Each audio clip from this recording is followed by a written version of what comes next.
అప్పటికప్పుడు చేసుకునే టమాటా కూర. ఫస్ట్ ప్యాన్లో ఆయిల్ వేసి ఆయిల్లో ఆవాలు, అలానే ఎండుమిరపకాయలు, అల్లం వెల్లిగడ్డ, కరివేపాకు,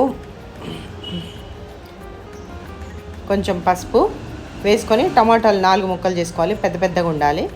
అవి వేసేసుకోవాలి.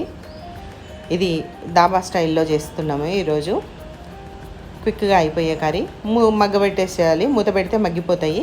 ఇప్పుడు చూసారు కదా, అన్ని వాటర్ వచ్చి ఇదైంది. ఇప్పుడు దాంట్లో మనము ఉప్పు, కారము, ధనియాల పొడి, కొంచెం మెంతుల పొడి, కొంచెం జీలకర్ర పొడి వేసి బాగా ఒకసారి కలియబెట్టేసి మళ్ళీ మూత పెట్టేసుకోవాలి.